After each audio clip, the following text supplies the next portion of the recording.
আসন্ন পবিত্র ঈদুল আজহাকে সামনে রেখে ঢালিউডে এখন সবচেয়ে আলোচিত সিনেমাগুলোর একটি রকস্টার। শাকিব খান অভিনীত এই সিনেমাটির টিজার ও মোশন পোস্টার প্রকাশের পর থেকেই দর্শকদের আগ্রহ তুঙ্গে। সম্প্রতি মুক্তি পাওয়া পিরিতি গানটিতে কারাবন্দী ও বিধ্বস্ত লুকে শাকিব খানকে দেখে রীতিমতো চমকে যান ভক্তরা। তবে এবার সম্পূর্ণ ভিন্ন এক রূপে সামনে এলেন ঢাকায় এই মেগাস্টার। শুক্রবার সামাজিক যোগাযোগ মাধ্যমে নতুন কিছু ছবি প্রকাশ করেন শাকিব খান।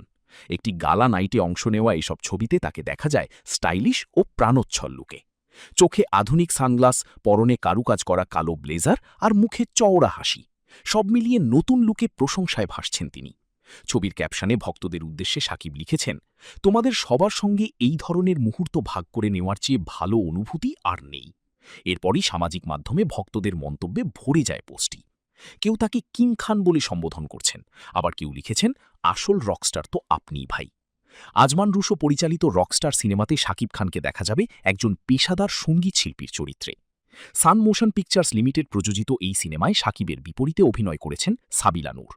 সিনেমাটি ঈদুল আজহায় প্রেক্ষাগৃহে মুক্তির পর জনপ্রিয় ওটিটি প্ল্যাটফর্ম চরকিতেও মুক্তি পাওয়ার কথা রয়েছে।